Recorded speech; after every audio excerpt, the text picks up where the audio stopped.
Bonjour à tous et bienvenue à ce nouveau forum de l'OMC. Aujourd'hui, nous allons parler reprise économique.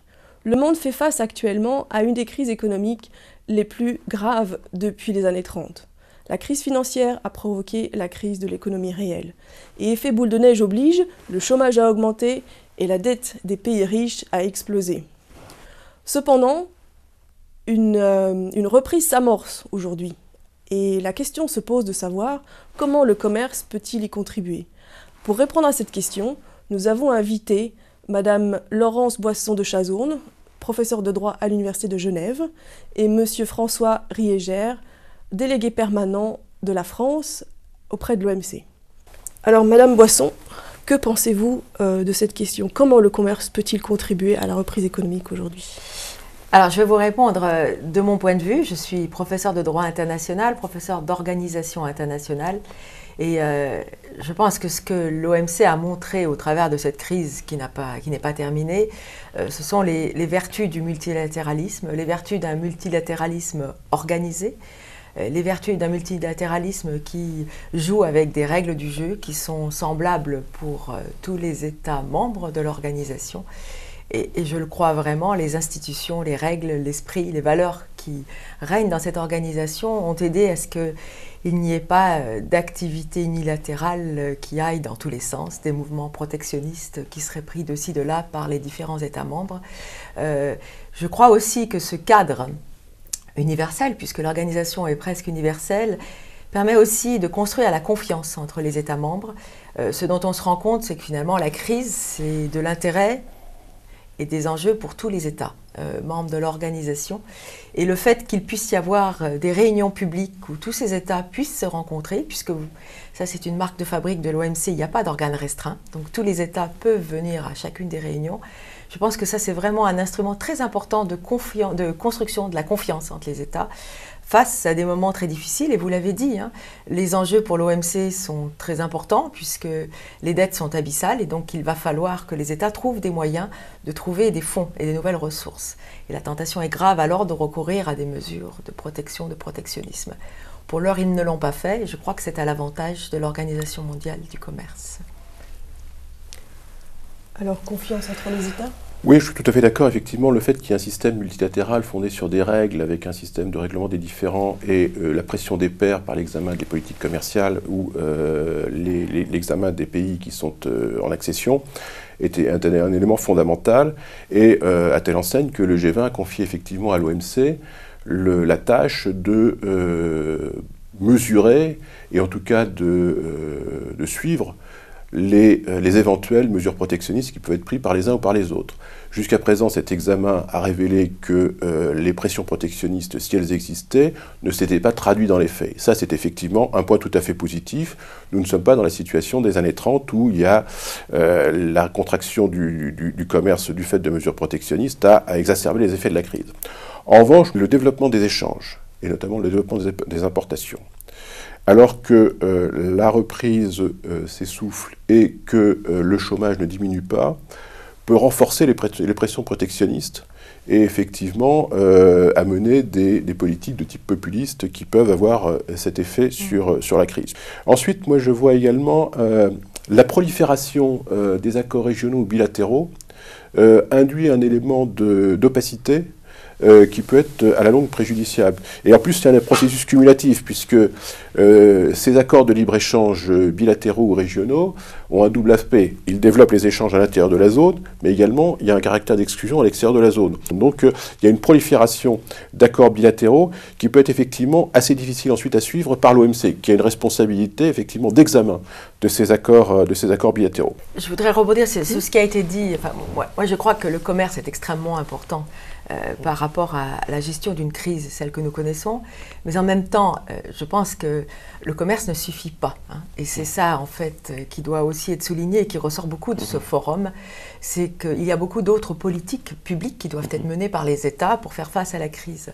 Alors, on entend maintenant beaucoup de doléances par rapport aux effets sociaux de la crise. Je pense que les effets sociaux sont extrêmement importants. Le commerce pourra jouer son rôle. Les investissements pourront jouer leur rôle parce que ça jouera sur les questions d'emploi. mais en même temps, il faudra que les États aient des politiques publiques pour faire face à ces problèmes sociaux. Et c'est là où je pense qu'il doit y avoir une complémentarité, c'est les nouveaux enjeux pour l'OMC, c'est que l'OMC est en interdépendance par rapport à d'autres enjeux. Alors les problèmes sociaux d'emploi, c'est la tâche principale de l'Organisation internationale du travail, et elle doit réagir, hein, et elle est mise au défi. Le G20 a demandé à l'Organisation internationale du travail de rendre des comptes sur cela, de proposer une initiative.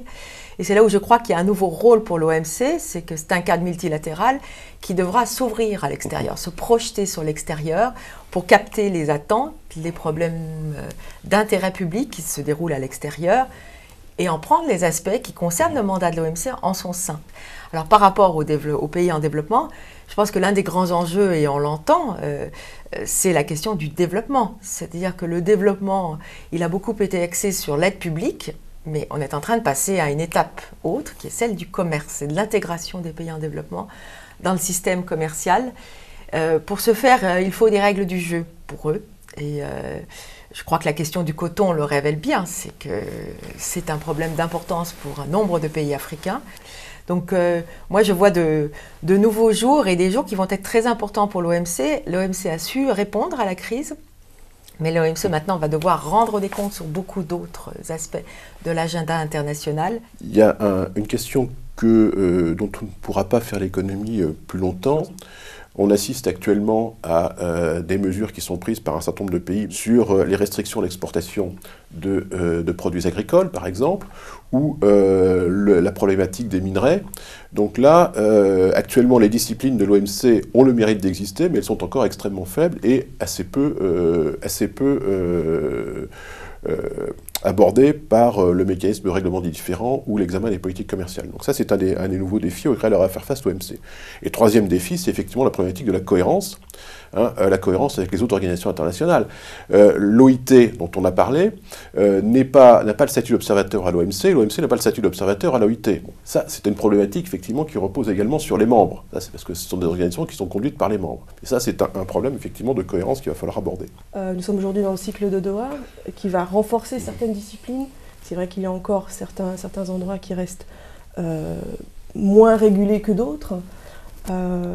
Mais comment arriver à réguler finalement, puisque ça fait 9 ans que nous sommes dans le cycle de Doha, comment arriver à combler ces manquements?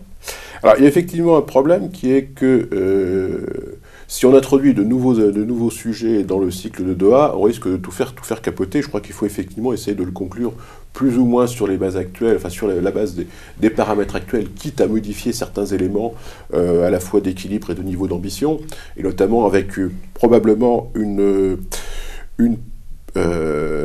participation plus importante des pays émergents, notamment vis-à-vis des pays qui sont plus pauvres. Mais je crois qu'il serait dommage d'introduire les nouveaux sujets. Cela étant, il ne faut pas les perdre de vue, et il risque d'y avoir des déséquilibres, puisque par exemple, si on est amené à démanteler un certain nombre de protections agricoles, et qu'en même temps, on n'a pas assuré des disciplines suffisamment contraignantes sur les restrictions à l'exportation, on risque d'avoir de très très sérieux problèmes de crise alimentaire, à côté desquels celle de 2007-2008 sera relativement bénigne. Donc là, il y a effectivement une problématique à aborder assez rapidement. Et pour revenir au cycle de Doha, pensez-vous que ce cycle, une fois conclu, pourrait apporter des solutions à cette crise pour avoir un pansement, mettre un pansement sur cette crise finalement? Je pense que le cycle de Doha, c'est qu'une étape. Hein, c'est qu'une étape. Alors, c'est aussi une marque de fabrique de l'OMC. C'est une organisation qui s'est construite au gré de cycles de négociations. Et donc, le mandat de Doha, c'est des préoccupations légitimes, des préoccupations qui doivent être réglées. Je suis d'accord pour considérer qu'on doit maintenant s'atteler à ce que l'on a défini dans le cadre du mandat de Doha. Mais Après, on verra. Mais moi, je ne pense pas que ce soit la seule réponse que l'on doit apporter. Je pense aussi que si on voit par exemple l'initiative du directeur général par rapport à la crise financière, la task force qui a été mise en place avec ses rapports, ses mécanismes de transparence, cette confiance qu'il a essayé de créer entre les États membres, ça c'est une initiative très intéressante qui complète en fait le mandat de Doha. Et c'est ça, c'est qu'il peut y avoir d'autres initiatives institutionnelles qui peuvent être prises en complétant le mandat de Doha. Je voudrais un petit peu conclure le débat aujourd'hui. Quelle serait votre conclusion sur toute cette question et toutes ces questions qui ont été soulevées? Mais même si j'ai plaidé pour les vertus de l'OMC, du cadre multilatéral, je pense qu'il faut que nous tous nous faisions preuve de beaucoup d'humilité. Parce que la crise, elle est immense. Elle est immense et en fait, on en a, à mon avis, vu que les prémices. Et la crise financière, il y a d'autres formes de crise financière qui s'annoncent.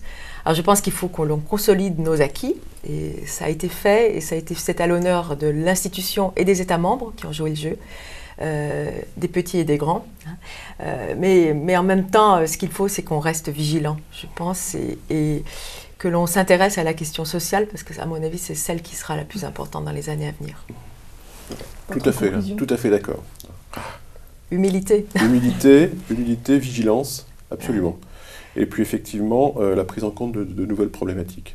Je crois que c'est effectivement le triptyque sur lequel il faut orienter les travaux futurs. Très bien. Mais écoutez, je vous remercie tous les deux pour ce débat très intéressant et j'espère bientôt vous revoir pour parler de ce sujet sur le forum de l'OMC. Merci à vous.